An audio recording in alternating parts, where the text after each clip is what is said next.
Hola, ¿cómo están? Gusto en saludarles. Buenas tardes, una vez más en el espacio del podcast de Estación O'Higgins, el único medio independiente de la región de O'Higgins. Hoy tenemos una gran invitada con la que vamos a conversar, para la cual yo pido un gran aplauso. Estamos junto a la activista trans más importante de nuestra región. Recibimos a Lorraine Michelle Salvo Olivares. Lorraine, un gusto que estés con nosotros. Muy buenas tardes. Muchas gracias por la invitación. Gracias también por la oportunidad de conocer una visión distinta y obviamente también el trabajo y la lucha de años que he realizado aquí en la región y en distintos lugares. Bueno, en esta primera parte vamos a hacer un repaso de la biografía, así que si hay algún dato erróneo porque los duendes no jugaron la bala pasada, ahí los va corrigiendo, no va a ser ningún problema. Lorraine Michelle Salvo Olivares nace en 1972 en Los Barnechea, en región metropolitana. ¿Sí? Perfecto. Estudió en el Colegio Teresiano de Los Barnechea. Sí. A los 18 años ingresaste al Ejército de Infantería en San Bernardo. Sí. Después fuiste destinada a la Academia de Guerra en La Reina y estuviste 2 años ahí. Sí. Vamos a ver con los datos. Los duendes no nos jugó una bola pasar también otra. Tuviste un accidente. Se tropezaste con un fusil que estaba cargado. Sí. Y se te disparó en el pie a los 19 años. Sí. Tengo un pie malo. Y ahí se pasa a retiro en 1994. Exacto. 4 años en la rehabilitación, todos los trámites y ahí ya salió la resolución de mi pensión y de ahí para adelante soy pensionada del Capredena, digamos. Capredena. Qué hueco que viene ahora. Dice, posteriormente ingresaste 1 año y medio, 1 año y 8 meses, perdón, Sí. en el aspirantado franciscano. Sí. Pero ese año y medio está dentro de esos 4 también que estaba en rehabilitación. De los años de realización del tema del Exacto, accidente. sí. Perfecto. En el año 95 llevabas 1 año de transformista y te viniste a Rancagua. Exacto. Estamos hablando del 95. En el 2006, vamos a profundizar esto más tarde en la entrevista, y un intento de suicidio. Sí. Esa parte le vamos a dar una buena conversación más ratito. En el 2006 estuviste detenida en la cárcel de Rancagua y conociste primero a fuente la realidad de las trans, comenzando ya un activismo más profundo. Sí. ¿Vamos bien con los duendes? Estamos bien. En el año 2021 fuiste candidata constituyente por el distrito 15. Sí. ¿Qué tal la experiencia esa? Nunca más. Nunca más. Hoy das charlas y participas en capacitaciones de gendarmería, carabineros, PDI, registro civil, Sename, por mencionar algunas organizaciones. En casi todas. En casi todas. Sí. Perfecto. Vamos con la pregunta ahora. La idea es que, bueno, aquí se van planteando algunas, hay un contexto, luego una pregunta y puedes desarrollar sin problema y vamos conversando algunos elementos que vayan saliendo. Eres la activista trans más importante de la región de O'Higgins. Pero existe una historia poco mencionada en el año 94, donde trabajaste con todos los transformistas que aparecen en el video de Traje de Desastre de los 3. Sí. Mire qué bien. Leo Arcos, protagonista del video, fue tu mamá en el transformismo. Es mi gestora. Gestora. ¿Cómo recuerdas ese tiempo en el que comenzaste con el travestismo en una disco en Valparaíso, vistiéndote de Marilyn Monroe? A ver, por crianza o lo que la vida me dio, yo jamás nunca pensé en que yo iba a transicionar o iba a llegar a ser quien soy hoy día. Yo siempre supe que era diferente, pero no tenía las palabras como para expresarlo, ni tampoco como para yo definirme en algún concepto de los cuales hoy día yo manejo, porque antes de estos temas no se hablaba. Entonces, cuando yo empecé a hacer mi vida, yo lo hice por el lado de las artes. Me involucré con gente de la Escuela de Teatro de la Universidad de Chile, conocí gente de discoteca o de movimientos que habían en esos años, que hacían fiestas como la Oz, ¿me entiendes? Donde han habido personajes que han sido reconocidos con los años, ¿ya? Y Leo Arcos, la Monique von Heber, fue un transformista en el cual yo me acerqué para conocerlo, para hacer amistad, para apoyar lo que era su trabajo, y así conocí todo el mundo del transformismo de Santiago de aquellos años, a todas las conocí. Un día necesitaban que hubieran más transformistas, entonces fue una persona que le dijo a Leo, la Monique, le dijo, ¿y por qué nos vestimos a esta? Por mí. Y yo quedé así como, ¿yo? Sí, pues tú me dices. Y ya, pues, y me vestí. Nunca me había vestido de mujer. Y cuando me vi, como dice esa parte, yo no me reconocí que era yo. Porque era un vestido blanco, muy ajustado, me puse una peluca rubia y en ese tiempo el cuerpo era falso porque yo usaba esponja para digamos, tener la forma. Yo hice una canción de una negra que se llama Shirley Bassey. Pero la gente, en la discoteca donde yo fui, todos gritaban Marilyn, porque pensaba que era la Marilyn Monroe. Y como, claro, la canción que yo hice era como de películas que habían de los años 60, una cosa así. Entonces la gente pensaba que era la Marilyn Monroe a la que estaba yo encarnando, cuando en realidad era Shirley Bassey. Pero fue para mí el tiempo más bonito, porque fue también el descubrir qué es lo que yo sentía y qué es lo que yo quería. Y si bien es cierto, en un principio era transformista, que me transformaba por un rato con pelucas y maquillaje y todo, mi sensación, mi sentimiento de querer ser mujer era más profundo. No era ser esa mujer por un rato que estaba en un escenario, sino que era vivir la vida de una mujer. Y obviamente cuando conocí después a la Candy Dubois, es ahí cuando, que en mi inocencia yo no sabía que un hombre podía operarse y transformarse en una mujer. Cuando yo la conocí yo pensaba que ella era una mujer. Y mis amigos de la escuela de teatro me decían que la mirara bien y que la analizara. Y para mí ella era una mujer estupenda. Y después ellos me dicen, no, ella es hombre o fue hombre. Y ahí yo recién entendí que eso era lo que yo quería. Y ella también fue mi mentora junto con Leo Lamonique. Y ellas formaron, de hecho el nombre es gracias a ella. El nombre yo lo había elegido como Lorena y ellas encontraron que era muy simple, y como el restaurante era francés, el restaurante de la Candy Dubois, ellas eligieron Lorraine y Lorraine quedé, pues, y hasta el día de hoy siempre he sido Lorraine. Tremenda historia. Tremenda historia. Los primeros años de vida, la infancia, siempre terminan mucho nuestras formas de vivir posteriormente, ya sea positivamente, negativamente, no negamos, simplemente avanzamos, ¿no es cierto? Durante los primeros años viviste hasta los 5 con tu abuela. Sí. En una entrevista dijiste que una tía te dijo, comillas, guacho culeado, Sí. cierra comillas, y que eso te marcó para el resto de tu vida. Así es. Después te fuiste a vivir con tu papá y tu madrastra. Sí. Pero más allá puntualmente de estos hechos, ¿cómo recuerdas tu infancia, esos primeros años con tu abuela? O sea, la infancia que yo recuerdo es bonita, pues llena de amor, llena de cariño, de cuidado de mi abuelita. Mi abuelita murió hace más de 30 años, tendría como 115 ahora. Y si me viera claramente, estoy segura que no querría que yo fuera quien soy, porque era fóbica. Era una persona súper estructurada y no tenía respeto por personas de la diversidad. Entonces, igual me duele, pues acordarme de que si ella me viera, a lo mejor tendría yo que pedirle perdón por ser quien soy. Quién sabe, a lo mejor me equivoco. A lo mejor su amor hacia mí hubiera hecho que hubiera cambiado su concepto. Pero los años con mi abuelita fueron los mejores que yo puedo recordar de lo poco que recuerdo.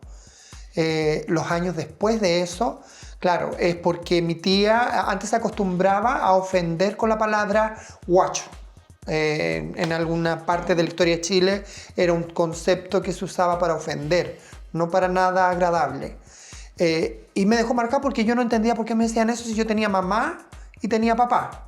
A lo mejor no una mamá presente, porque mi mamá a mí me dejó a cargo de mi papá. ¿Ya? Ella se fue y yo me quedé con mi papá. Y mi papá me traspasó ese cuidado a mi abuelita. Pero mi papá siempre estaba porque vivía una casa por medio con mi abuelita. Y cuando mi tía, como digo yo, escucho esta palabra y me duele y todo, yo tenía 5 años y me recuerdo, sí, haberle dicho a mi madrastra, que en ese tiempo yo le decía tía, si es que ella me podía ayudar porque mi tía me había tratado así. Entonces ella me dijo que me iba a ir a vivir con ellos. Y me fueron a buscar y de ahí para adelante yo viví con el matrimonio de mi papá, con su hija, porque ya estaba mi hermana, y empecé esa vida. Obviamente también hay situaciones que recuerdo que son dolorosas porque me hizo falta mi mamá en algunas cosas, mi mamá biológica. Porque a mi mamá que me crió nadie le enseñó tampoco a ser mamá. Pues entonces había cosas que ella no las hizo bien. Pero yo más que todo me acuerdo de lo bueno, en el sentido de que me enseñó a hacer todas las cosas positivas que yo sé.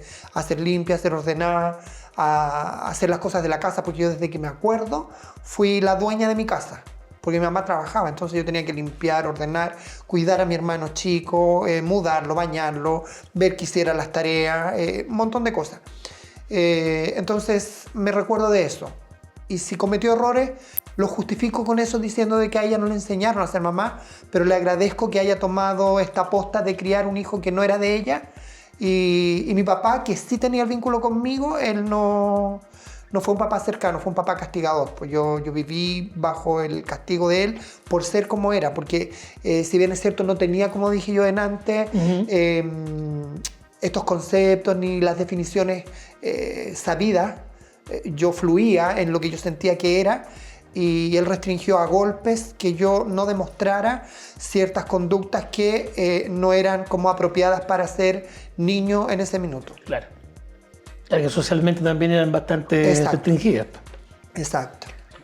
Bueno, en todo caso, ese concepto de los padres que no le enseñaron a ser padres pues, está vigente en cualquier tipo de familia, no es una cuestión exclusiva, ni mucho, está presente en muchas también. Pues. Mira, en más de una canción has hecho mención a que estabas muy pegada a la religión católica. También, sí. Bueno, estudiaste en las teresianas, así que... Sí. Y que todo lo referente a la sexualidad estaba absolutamente endemoniado.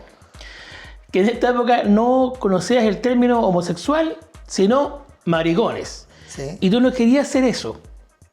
Has comentado que en la adolescencia llorabas si estabas enamorada de algún niño. Sí. Y en la noche rezabas para que te gustaran las mujeres. Sí. Estamos en el 2025 y tendemos a pensar que hoy en día quizás eso no ocurre. Tenemos el movimiento, pero una encuesta, mira, una encuesta de Móvil 2024 reveló que el 80.9% de las personas LGTBQ+, ha experimentado discriminación alguna vez. Sí. ¿Crees que hoy siguen habiendo niños que en las noches lloran y rezan para que les gusten las mujeres?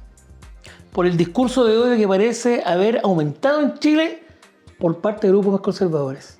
¿Sientes que eso hoy día puede estar ocurriendo todavía? O sea, yo creo que sí, eso pasa todavía. De hecho, hoy día yo estuve en un colegio y habían alumnos que eran todos adolescentes, pero no estaba el principal que debió haber estado. Eso lo supe después, que era un niño trans. Vale decir, biológicamente era niña, pero vivencialmente era un niño. Y su historia era esa, po. Ese niño dentro del colegio podría vivir sin ningún miedo a que lo censuraran o lo discriminaran, porque su entorno del colegio está preparado y es positivo, afirmativo de su vivencia de género. Pero en su casa, este niño sale del colegio y tiene que volver a ser niña. Entonces, creo que muchos de esos niños todavía existen, todavía lloran, todavía buscan entender por qué les toca vivir una situación que muchas veces es incomprendida, ¿cierto? Es castigada, es tratada con violencia desde los afectos de la propia familia y que muchas veces termina en el suicidio de esos niños, niñas y adolescentes. La tasa más alta de los suicidios en las adolescencias de la comunidad LGBTI está ahí, precisamente por la falta de apoyo de sus familias. Porque a ninguno de los papás le han enseñado a que pudiera ser que te tocara que tu hijo sea lesbiana, gay, hombre trans, mujer trans, bisexual o lo que fuera. ¿En eso sientes que hay como una contradicción vital pensando que en teoría las generaciones más jóvenes deben tener una apertura mayor a este tipo de temáticas sin tanto prejuicio, sin ser tan conservadores o al menos con la posibilidad de ser más flexibles mentalmente para asumir una situación de este tipo? O sea, yo veo que las personas más jóvenes, o sea, yo hablo adolescentes y todo, no tienen prejuicios. Los prejuicios están en los padres de esos jóvenes. ¿Generacionalmente 30, 40 años? Claro, menores que yo tengo 53. ¿Ya? De la edad mía para arriba todavía hay algunos que les cuesta, pero no todos, porque yo, por ejemplo, pasaron muchos años y nos juntamos con mis compañeras de colegio. Yo obviamente ya las había contactado por las redes sociales, con algunas me fue bien, con otras no tanto, otras ni siquiera respondieron el mensaje. Cuando quien les habló tenía esta apariencia femenina diciéndole que habíamos sido compañeros y que yo era el nombre masculino que yo les di. Pero en los jóvenes no, pues ellos tienen otra mentalidad, pero sus papás son los que tienen, y a lo mejor yo creo que son los prejuicios y los miedos mezclados. Prejuicios por los conceptos que todavía se manejan de estos temas, y los miedos a que le vayan a hacer algo a esos hijos solo por asumir públicamente que son homosexuales, lesbianas, trans o lo que fuere. Claro. Mira, no había reparado en ese aspecto. Realmente uno piensa más que nada como una siento un poco flexible, pero en realidad también tiene que ver con un aspecto como de cuidado, sí, pensando que le puede ocurrir algo también. Sí. Bien, vamos con la siguiente pregunta. Al inicio de tu adolescencia, hago una cita aquí, cuando estaba solo, como a los 13 años, me ponía escondida la ropa de mi hermana. Sí. También le robaba las muñecas a mis primas y cuando me pillaban, me daban unas chancas, dice aquí. Sí.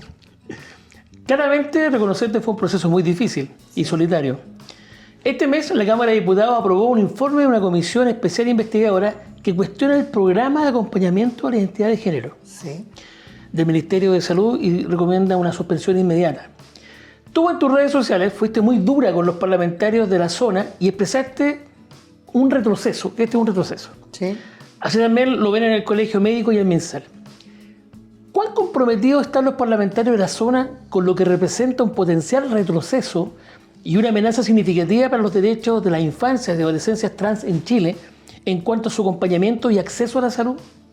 Bueno, si hablamos de los diputados de la zona, ninguno apoya. Ninguno, ya sea una que votó en contra, digamos, nuestro, y 3 que se supone que son del lado político que yo pertenezco, ni siquiera fueron a votar, bajo cualquier excusa, ¿ya? Para mí la excusa agrava la falta, porque cuando yo estoy comprometida con una causa, como lo hizo una vez, no sé, pues el Giorgio Jackson, hubo otro señor, Naranjo, si no me equivoco, estuvo más de 10 horas haciendo un discurso. Hasta que llegara. Hasta que llegara. Entonces, cuando la gente quiere, puede. En este caso no les interesa, y ahí es donde yo veo que en el discurso lo hacen como para quedar bien con nuestra comunidad. Yo he trabajado con todos los políticos, los diputados, políticos. exacto, porque soy activista, no soy miembro de ningún partido político. Tengo unas ideas políticas que son de izquierda porque no podría ser de derecha, no tengo privilegio. Pero no me caso, ni me he casado, ni he firmado por ningún partido político, exceptuando la vez que participé en la constituyente porque tenía que estar en ese partido que ya no existe, ¿ya? Pero ellos no son, de verdad, no son consecuentes. Nosotras, desde mi trabajo como de Retran Chile o como Traes Chile Rancagua, yo les he invitado a lo que nosotros desarrollamos, tanto en el ámbito de la justicia, en la cárcel, que es donde más trabajo, o en actos determinados donde ha habido población trans, ya sea escolar, estudiante y todo, y generalmente no acuden, no les interesa, tienen otras cosas, y la verdad es que no conocen. Y respecto del programa de acompañamiento, claro que es una amenaza porque las familias que tienen estos niños, niñas o adolescentes se quedan sin ningún apoyo. Entonces, esto no es solo para la persona involucrada, este niño, niña o adolescente, es para el conjunto de los padres, la familia, y también involucra el lugar donde estudian, el colegio o un jardín infantil, porque todo depende también de la edad. Exacto. La mala información que salió también desde esta región por parte de un diputado de derecha, diciendo que se hormonizaban niños desde los 3 años y que se operaban niños desde los 3 años, es por la poca comprensión lectora de lo que a él le tienen que haber dicho. Porque si bien es cierto, el programa se inicia desde los 3 años, no quiere decir tácitamente que a niños de esa edad se les vaya a operar, porque eso jamás ha sido, ni menos que se les vaya a hormonizar. El programa de acompañamiento, tal como el nombre lo dice, es acompañar por un asistente social, por una psicóloga. No tiene que ver ni está suscrito a el apoyo de un médico, por lo tanto difícilmente se puede prescribir algún medicamento o incurrir en algún tipo de cirugía. Cuando viene en esa parte, que generalmente ya en la pubertad, en la adolescencia, 14, 15, como de ahí hacia arriba, generalmente todos esos procesos son con el apoyo de los padres, porque ha sido un trabajo anterior. Siempre lo explico para que la gente lo entienda, de que cualquier niño, independientemente sea trans o no, que tenga alguna dificultad con su corporalidad Por ejemplo, una niña que tenga un desarrollo mamario excesivo va a buscar la ayuda con su mamá y la mamá la va a llevar al endocrinólogo para que le dé inhibidores hormonales para que ese proceso de crecimiento se regule. se regule. Lo mismo un niño que tenga vello excesivo va a ir también con su mamá y todo. Lo mismo también con niños y niñas trans, que el juego contrario. Si quiero ser niño y tengo tremendo seno, tengo la regla, el periodo menstrual, quiero terminarlo, quiero controlarlo, porque es algo que me recuerda todos los meses que es un cuerpo que el que no siento propio. Y lo mismo el caso contrario de niñas trans, una niña trans que quiera ser niña y que le salgan pelos en la cara, que le salga la manzana, que su voz se ponga más ronca, se va a sentir con un problema.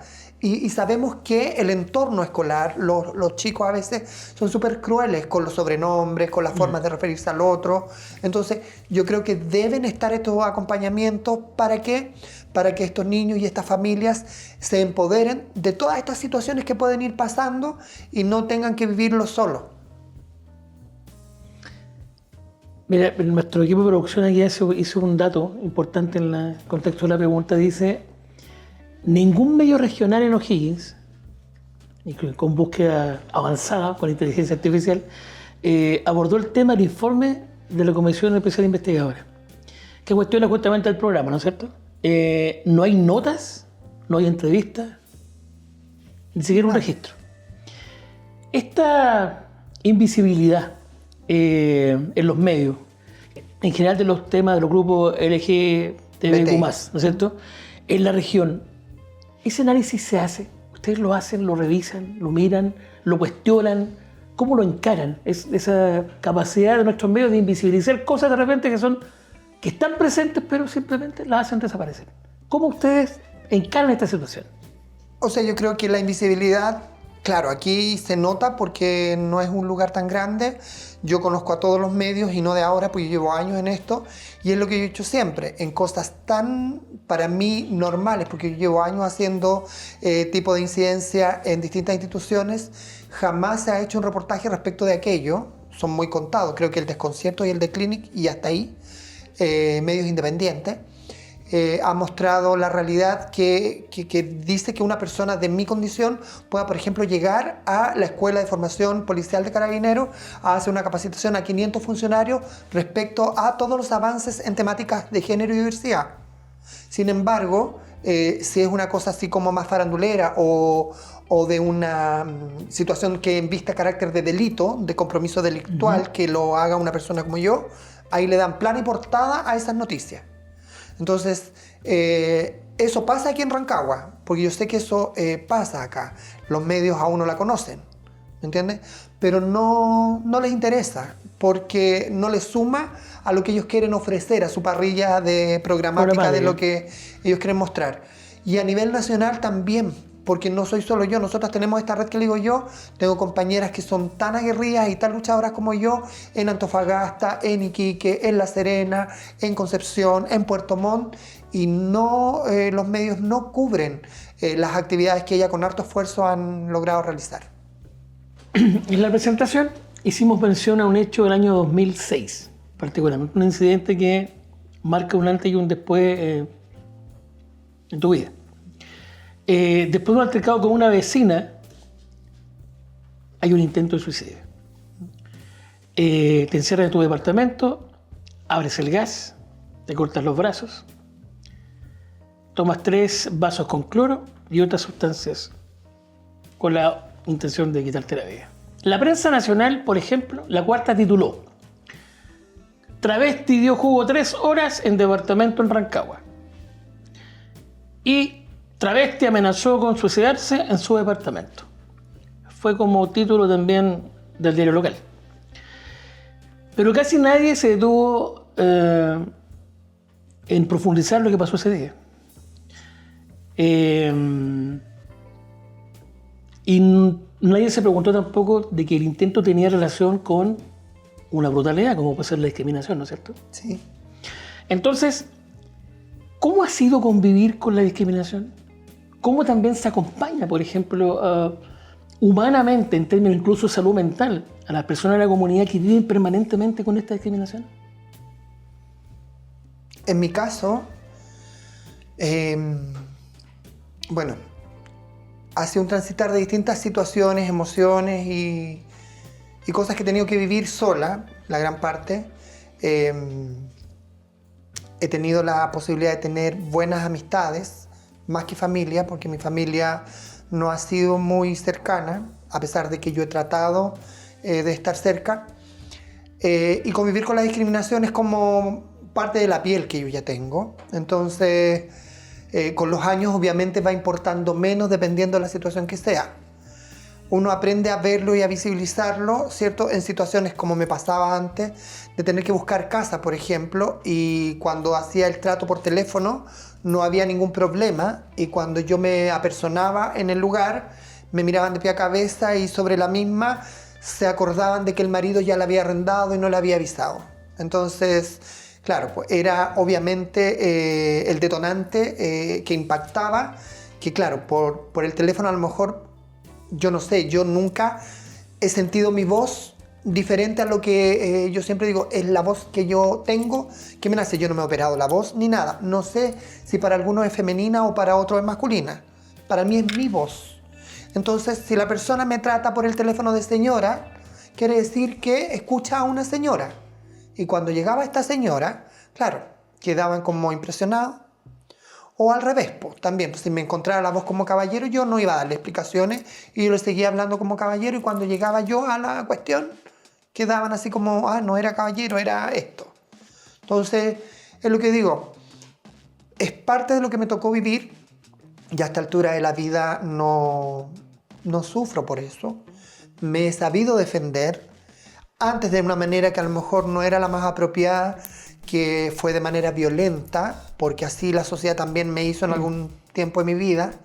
Después siempre digo yo, angelitos que se cruzaron en mi vida, personas que me enseñaron a reinventarme, en vez de reaccionar de esa manera más violenta, reaccionar de la manera que lo hago ahora. Involucrarme haciendo la incidencia política que hago en todas las instituciones, justicia, educación, salud, ¿cierto? En todos lados que yo he llegado, para tocar estos temas, aunque a la institucionalidad no le guste. Primero, porque hay un mandato, ¿cierto?, que es superior y que habla de que deben ser tratados los temas.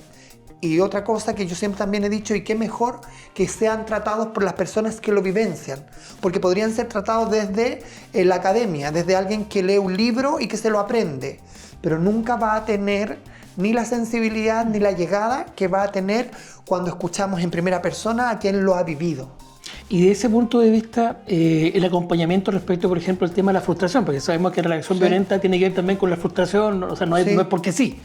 En este caso, ¿hay un acompañamiento dentro de la comunidad respecto a este tipo de temas, por ejemplo, de la frustración, de cómo reaccionar, de cómo enfrentar situaciones de discriminación? ¿Se trata de hacer algo respecto de eso? O sea, a ver, dentro de la comunidad, entendiendo que la comunidad es LGBTI, ¿cierto? Hay distintas organizaciones y distintas fundaciones y cosas que se dedican. Pero yo voy a hacer un reparo, aunque yo pertenezco a este mismo mundo, también tiene sus sesgos discriminatorios. Entonces, una trans trabajadora sexual sin educación y a lo mejor en situación calle, jamás va a ser ayudada por la Fundación Iguales. Perfecto. Iguales es una fundación de diversidad, pero de personas de un estatus socioeconómico elevado. Lo mismo Móvil, lo mismo OTD y así otras organizaciones que están definidos para un segmento social en su labor, ¿ya?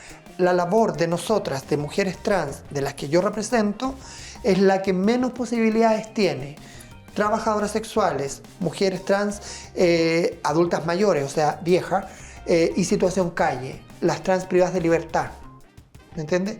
Y obviamente también vemos, a lo mejor no es el fuerte nuestro, pero vemos casos de situaciones con niños y niñas trans en el ámbito educacional o de la atención de salud.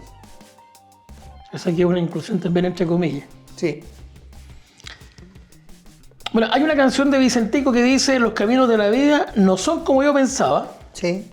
La situación anterior te termina llevando a vivir una experiencia potente después de haber altercado con un fiscal. caes en la cárcel. Sí. Conocí la cárcel gracias a él. Y ahí ves las condiciones de las trans y toman la bandera. Sí. Y podríamos decir que comienza ya el activismo. ¿Qué fue lo que particularmente te sorprendió de las condiciones de las trans en la cárcel en ese momento, el 2006, y que aún persisten? Lo que me impactó y que todavía persiste es que para el sistema institucional, las personas, en este caso cuando yo fui, no eran tantas, hoy día son muchas, pero en esos años habían 4. Yo tuve que convivir el fin de semana que estuve con 4 personas. Hoy día los módulos esos están llenos, sobrepasados, pero sigue manteniéndose lo mismo, el olvido institucional. Son módulos donde la institucionalidad no llega.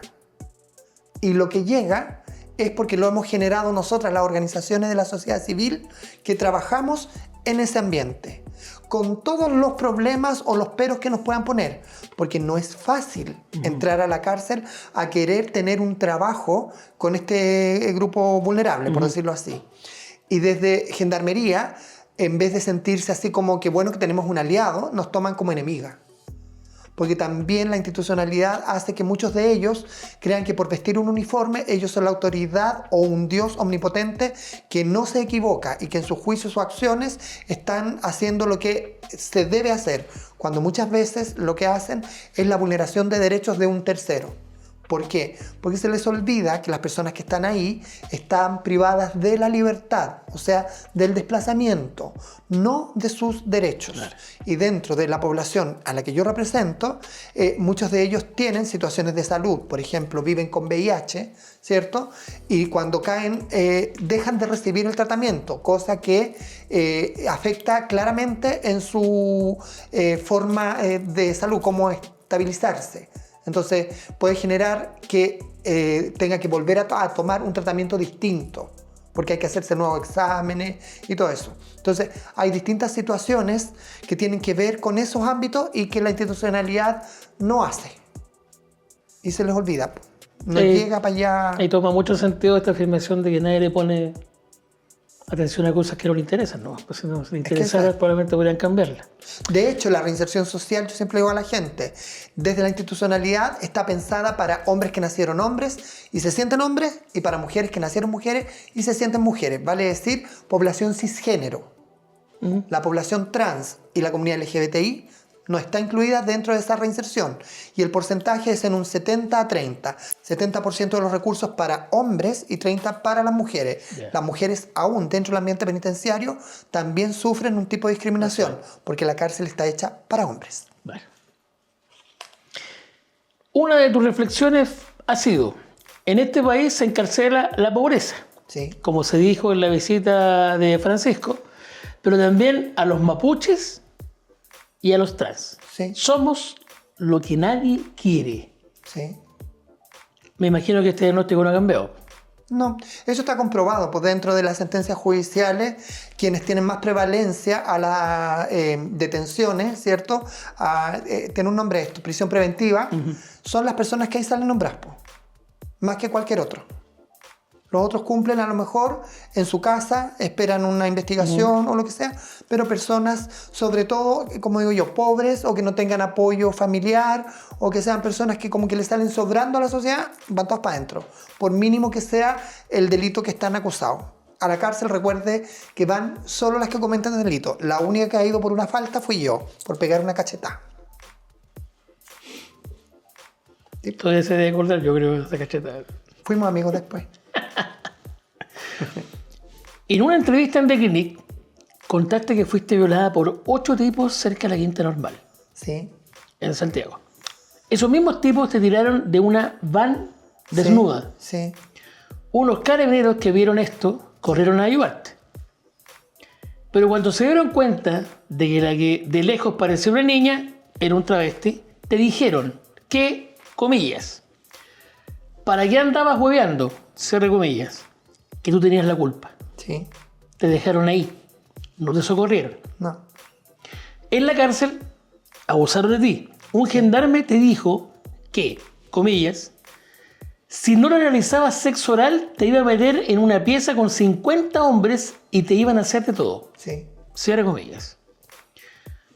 Una vez, las chicas de la calle te contaron que un cliente militar las tomó y las llevó al pabellón de solteros de los militares. Sí, Después de tener sexo, les puso una pistola en la cabeza y las echó sin pagar. sí, Fuiste al batallón de Rancagua, sí, diste cuenta de esta denuncia y no te tomaron en cuenta. exacto.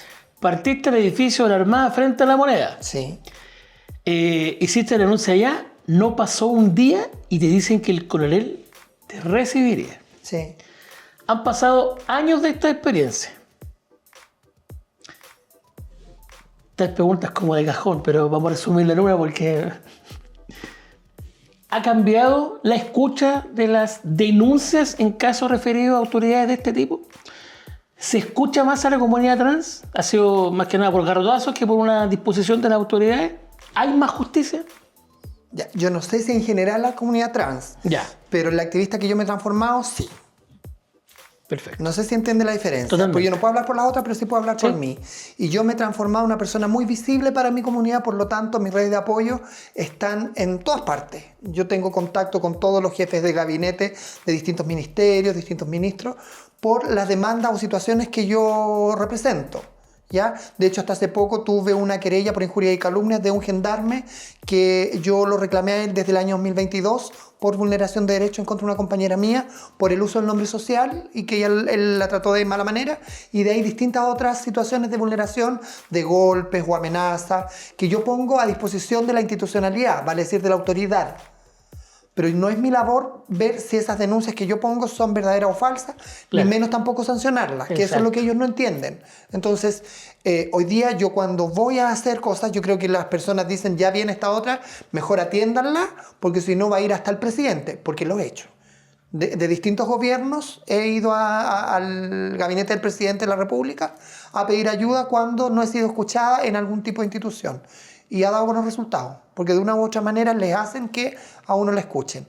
A lo mejor en la investigación o en la sanción del hecho que uno denuncia no quedó como conforme, pero por último aprendieron a que para otra vez tienen que escuchar, porque si no va a llegar a la instancia máxima que es el ya presidente de la se República. establece un precedente, un procedimiento ante una situación que es totalmente irregular Exactamente. o un delito, como puede hacerlo también, ¿no es cierto? El Ministerio de Salud te contactó en mayo de 2023 para hacer una campaña de prevención contra el VIH. Sí, 4 meses después, la autoridad publicó un post en el que salía tu rostro y decía que vivías con el diagnóstico de VIH. sí, Sin embargo, la información era falsa, sí, lo que generó una serie de dificultades en tu vida pública y privada. Dijiste, comillas, se bajó la publicación y nadie dio cara por mucho tiempo. sí. Y las disculpas llegaron recién en diciembre del 2023. La afectación de esto, ¿cómo solucionaste esto? ¿Qué pasó después de esto? Nosotros el año 2022, que empezó este gobierno del presidente Boric, empezamos con una mesa que en ese minuto la lideraba Irina Caramanos, que fue la pareja del presidente, y que obviamente después ella se fue y quedó en manos de la ministra de la Mujer. En el minuto que pasó eso, Irina todavía estaba. No me acuerdo si estaba vigente en la mesa, porque parece que ya había roto su relación con el presidente, pero ella seguía como visible. Entonces yo le hablé a ella y le dije, mira lo que hizo tu gobierno. Y es ella la que se movilizó para que a través de la encargada de género del Ministerio de Salud, que es la doctora Paula Araya, se hicieran los contactos para bajar la publicación. El encargado del programa de VIH, que es donde yo he trabajado siempre, soy prevencionista y monitora en VIH, el doctor Chanqueo nunca hizo nada, de hecho él nunca habló después que ya esto se bajó y que después de 4 meses conseguí que la ministra nos recibiera como Red Trans Chile y ella nos diera las disculpas, que si bien es cierto las acepto y todo, pero ella no era la culpable, ella es la cara de un ministerio. Aquí el culpable es la persona que no se informó o que tenía la idea preconcebida de que todos los que participaban en la campaña vivían con VIH. Claro. ¿Me entiendes? Y que yo en el mismo video, si la gente lo ve, yo digo que la gente tiene ese prejuicio respecto de mujeres trans de mi edad, de 50 años para arriba. La gente cree, a pie puntilla, que todas nosotras vivimos con VIH, cuando no es así. ¿Y en el paso del tiempo has pensado que eso fue intencionado? ¿O lo ves también como la posibilidad del error? Como No, yo pensaste creo en que fue forma- un error, porque yo hablé con el chiquillo que lo hizo. Ah, perfecto. Entonces, sí creo que fue un error por poca experiencia o por dar por sentado cosas que no son. Porque también el chiquillo pertenece a la comunidad. Ah, perfecto. Entonces, a lo Mira, mejor pueden ser los mismos prejuicios de niños más jóvenes respecto de acá, que Llevado, piensan claro. de que por el hecho, por ejemplo, yo de ser trans, entonces soy trabajadora sexual Claro. y por ende soy que vivo con VIH y que soy delincuente o que, ¿me entiendes? Porque eso es lo que a lo mejor a ellos por formación es la información que les ha llegado. El estereotipo. Sí, Has mencionado en varias ocasiones en tu rol de activista que las trans son el grupo de población más olvidado. sí. A nadie les importa que la reinserción o los talleres en las cárceles, como lo mencionaste recién, son para los heterosexuales y que muy pocas veces se les incluye. ¿Mm? ¿Qué podemos hacer nosotros como medio de comunicación, por ejemplo regional, o qué pueden hacer los medios de comunicación a nivel nacional para visibilizar no solamente injusticias, sino que también romper el estereotipo? ¿Qué piensas tú que debemos hacer como normas, o si tuviésemos un decálogo de cosas que debemos hacer, qué debiésemos hacer? O sea, yo creo primero que todo educar a través de la concientización, ¿cierto? Y la visibilización de situaciones como lo que yo decía. Sacar el estereotipo de que la trans es aquella que está parada en una esquina buscando clientes para lo que es el trabajo sexual. Eso existe todavía, son pocas pero existe. Las otras han mutado al trabajo sexual, pero de manera escort, más elegante, más refinado, que es la atención en un departamento más privado, pero también con sus riesgos, porque varias de ellas han tenido situaciones de agresión O violencia, claro. o hasta muerte. Claro. ¿Ya? Entonces, apoyar, visibilizando y sacando estos estereotipos que socialmente están arraigados en el inconsciente de las personas y viendo que las personas trans independientemente pueden tener o ser lo que quieran ser, y algunas si quisieran pueden lograr cargos públicos, estudiar y todo va de acuerdo a las oportunidades que se le den. Ahora, en el ambiente penitenciario obviamente la gran mayoría son personas que han infringido la ley por distintas causales. Yo trabajo también, siempre lo digo, con personas que ya sea estén por robos, ¿cierto? Por tráfico, pero no por delitos sexuales. Yo con personas de mi comunidad que estén acusadas, que también las hay, a lo mejor en un mínimo porcentaje, pero existen, yo no trabajo con ellas, porque no puedo entender que alguien que ya ha vivido vulneraciones solo por el hecho de ser, vulnere a un otro. Y sobre todo si ese otro es una mujer o un menor de edad. Entonces, siempre aclaro eso también para que la gente no confunda y también la juzgue a uno de que ella va con los delincuentes. Sí, pero con una que a lo mejor robó para comer o para pagar el arriendo. ¿Me entiendes? O que traficó para eso. Pero no por los otros delitos que creo que son más graves, ¿ya? Y como digo yo, pues visibilizar para que estas personas pudieran tener accesos y para que el Estado, a través de su oferta programática que tiene, pudiera llegar. Por ejemplo, nosotras estuvimos en un proyecto que era muy bonito y muy interesante con la OPS, con OMS, ¿cierto? Con ONUCIDA, que era entregarle una profesión en el tiempo que dura la condena de estas personas para que se tuvieran un título de cuidadora de enfermos o cuidador de enfermos, dependiendo hombre o mujer, sí. ¿cierto?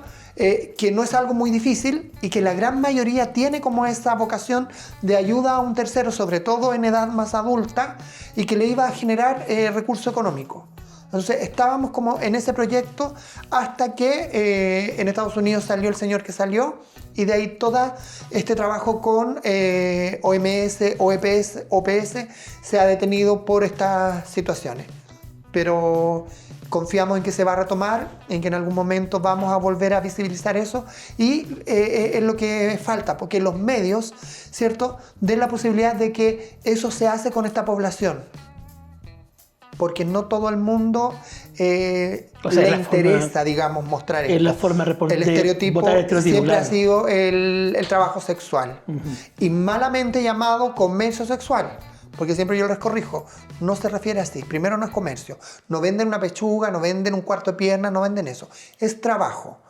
Y la diferencia con prostitución, que muchas veces la gente tiene esa palabra pegada, es que son totalmente distintos. El trabajo sexual es voluntario, de personas adultas, con quien quiera entablar como el cliente. La prostitución conlleva la comisión de un delito. Cuando yo, mujer adulta, le retengo su pasaporte a 3 extranjeras y las someto a que ejerzan ese trabajo sexual, eso es prostitución, eso es proxenetismo. O cuando es con menores de edad. Lorena, hemos conocido tu vida en estas preguntas en este momento. Y también de cajón, como estaban puestas las otras preguntas de antes, hay una que... ¿De dónde nace la resiliencia? ¿De dónde nace la motivación para enfrentar momentos difíciles, para seguir peleando? Y en realidad esto es como el mito de Sísifo de Gamos, ¿no es cierto? Es subir la roca que va a caer de nuevo, porque es levantarse todos los días, es luchar contra un sistema que no es muy flexible, muchas cosas. Y cada 4 años es lo mismo. Y cada 4 años es lo mismo. ¿De dónde nace la motivación para mantenerse firme en estas batallas? Primero, el buscarle un sentido a la vida. Cuando una, no sé, mira que en ciertas cosas ha sido privilegiada, porque en algún minuto yo me sentí privilegiada respecto de mis compañeras. Yo podría hacer como la analogía entre que yo era como la Daniela Vega de mi tiempo, porque yo recibía una pensión, pues ellas no. Y por eso mismo ellas no me querían. De hecho, yo arranqué muchas veces de ellas porque ellas me iban a golpear a mí. Con los años, a todas esas que yo arranqué, a todas las ayudé. Y las he visto morir. Y nos hemos despedido con abrazos, con besos, con el cariño más sincero y leal, porque después al final nos conocimos realmente fuera de la cáscara, de los sentimientos. Entonces, yo creo que la fuerza es eso, el ver que hay personas que están más desprotegidas que uno misma. Yo a veces digo, he tenido la suerte de que donde yo me pongo, yo me veo. Y rubia como soy, más me veo. Entonces, he podido llegar a lugares que jamás hubiera pensado llegar y con personas que jamás hubiera pensado conocer. Versus otras compañeras que no han podido o que en el camino han encontrado la muerte. Entonces, esas muertes, esas personas que hoy día no están, a las cuales yo conocí, que en algún minuto yo ayudé, me dan la fuerza para seguir, para poder ayudar a otras. Porque siempre van habiendo otras. Todos los días yo voy enterándome de casos nuevos, de situaciones distintas, en las que si yo puedo participar para sumar un granito más, lo voy a hacer. Si me lo agradecen o no me lo agradecen, no me preocupo. Porque yo me duermo tranquila todos los días, que la gente me dice a veces, ¿y tú no tienes problemas para dormir? Yo le digo, al contrario, yo pongo la cabeza en la almohada y me duermo al tiro. Puedo dormir 4 horas, 5 horas, pero las duermo bien. Y al otro día estoy de nuevo, si tengo que estar en Santiago a las 8 de la mañana, yo estoy en Santiago a las 8 de la mañana. Y tampoco, y eso también dejarlo aclarado, no me he enriquecido con esta lucha. A mí nadie me ha pagado. Esto generalmente es con mis propios recursos. Entonces, ¿cómo me han pagado? Con sacarse los prejuicios, con no quedarse callado cuando alguien hace un comentario que está errado, que está fuera de la verdad. Entonces, yo siempre les digo, cuando se guarda silencio de algo que yo sé que no es así, es ser cómplice de lo que se está diciendo. Entonces, si alguien viene y dice algo que ellos saben que no es así, es su deber decirle, mira, sabes que tienes todo el derecho a pensar distinto, pero yo la conozco, la he visto y yo creo esto, esto y esto. Y eso a mí es más que si me hubieran puesto dinero en la mano. Bajo la eterna ley que vivimos en Chile, que es la sospecha permanente que todo está cubierto de algo extraño, ¿no? O sea, de hecho, ese mismo hecho que usted nombró, que dijeron que yo vivía con VIH, en las redes sociales, a mí me pusieron un poco menos que claro, ahora va a recibir una pensión vitalicia, ahora le van a pagar hasta que se muera. Como que yo podía demandar al Estado y recibir una indemnización. Claro. No lo hice, pudiendo hacerlo, no lo hice. Estamos más que claros que de personalidad fuerte, Sí. de tomar decisiones, Sí. pero ¿cuál es la parte calma de Lorena, la parte del hobby, la parte del descanso, la parte distinta, no de la activista, en lo personal? Hay una pregunta que me sorprendió y esta no recuerdo haberla visto cuando revisamos antes. ¿Criabas perros poodle? O sea, yo he vivido mi vida llena de perros. Las poodle fueron parte de mi vida, sí. Hoy día no, hoy día hay otras que comparten mi espacio, mis compañeras de vida. Pero siempre he tenido perros y gatos. Tengo 10 gatos, 6 perros y tengo pajaritos. Siempre he estado rodeada de ese tipo de compañía. Más que de hombre o más que de cualquier persona.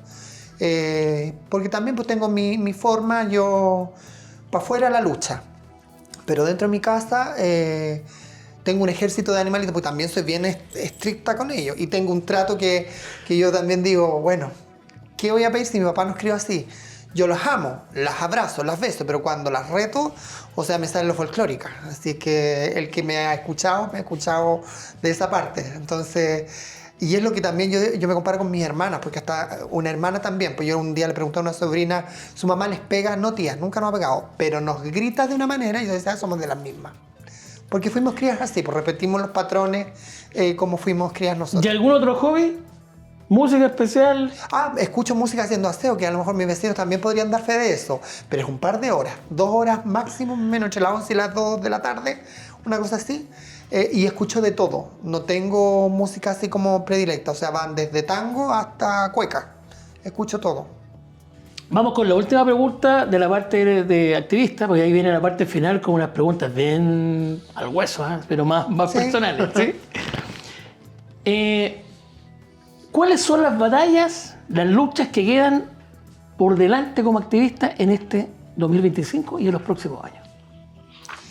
En lo que queda de este año, nosotros estamos trabajando con el Ministerio de Salud por una resolución que es cómo tratar los médicos a las personas que tenemos silicona industrial o cualquier tipo de líquido dentro de nuestros cuerpos, sobre todo personas ya más adultas, que lo hicimos en tiempo en que los médicos a nosotras no nos atendían. Y también por abaratar costos, porque era mucho más barato inyectarse eso que esperar una atención médica y una cirugía como corresponde. Entonces, hoy día actualmente el tipo de atención médica respecto de eso es nula en el aparataje público. Los médicos no ven esos casos, no tienen idea de cómo tomarlo y todavía, como decíamos antes, se tiene el prejuicio de que las personas que llegan a las atenciones en los hospitales es por VIH. Entonces, no todas las personas que llegan vienen por esas situaciones, muchas de nosotras vienen por cuadros que tienen que ver con los biopolímeros o las siliconas que se han inyectado y que el cuerpo cada cierto tiempo manifiesta su rechazo. Entonces, una de las luchas que estamos haciendo es esa, que esperamos que este gobierno que se comprometió a dejar un documento quede para que sea implementado en el gobierno que venga y no lo saquen. Y obviamente mantener, como decimos nosotras, los derechos alcanzados, porque hoy día estamos temiendo un retroceso, hay una amenaza de derogar la ley de identidad de género por parte de un diputado, hasta donde sabemos no ha ingresado ninguna solicitud, pero lo pudieran hacer, y resguardar todo, como digo yo, los derechos que tienen que ver con la atención de las infancias y lo que hemos logrado como comunidad trans.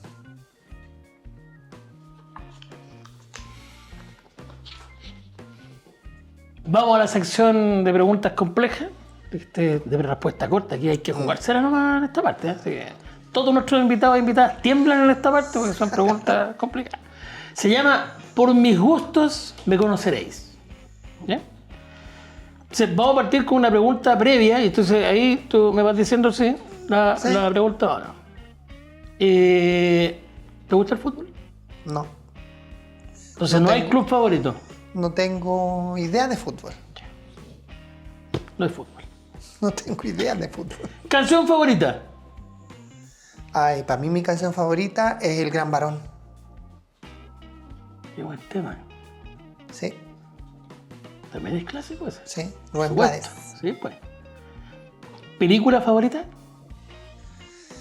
Película favorita. Hay varias que tienen que ver con la temática de historia de vida, pero no sé, podría ser la que nombré antes, que se me olvidó el nombre. Palme. Palme. ¿Cantante favorito o favorita? ¿Una cantante o un cantante? Ah, cantante favorita. Son mujeres, Olga Tañón. ¿Color favorito? Rosado. ¿Plato de comida chilena favorito? Porotos con rienda puede ser. ¿Personaje femenino chileno que admiras? Ay, qué mujer yo admiro. Es que han sido muchas, pero la Gladys Marín. ¿Hay algún amor platónico? ¿Famoso, famosa, actriz, cantante, modelo? Sí, pues mi adolescencia, pero los vi una vez, que fue el primer recital que hubo en Chile en Amnistía, que eran los New Kids on the Block. Yo fui el otro día. Yo fui el viernes, fui el sábado. Ah, ya, yo fui ese día. Donde estaba Rubén Blades, y Blades, estaba la Luz claro. Casal, y estaban todos ellos. La Sinead O'Connor, Claro. estaban todos ellos. Sí. Yo tengo guardado ese concierto, pero También, nunca aquí, más fui a un completo. concierto, fui a este Las nomás. 35.000 horas que estuve ahí, lo tengo guardado. Trago favorito. No tomo. Sándwich favorito. Cualquiera que no tenga carne. Queso o jamón, puede ser. Un aliado. Clásico. No, pero el jamón de el ave. jamón de ave. Sí. Picada de la región de O'Higgins, ¿qué recomendarías? Ah, tengo una amiga que tiene un local ahí en Cueva, donde siempre llevo a toda mi amiga a almorzar, que es la Mamá Pachina, algo así se llama, que está frente a la Plaza de los Enamorados, al lado de donde era la dirección de Carabineros. Y es la segunda recomendación que recibimos, así que acuérdense. Sí. Ya. Es que es barato y es bueno.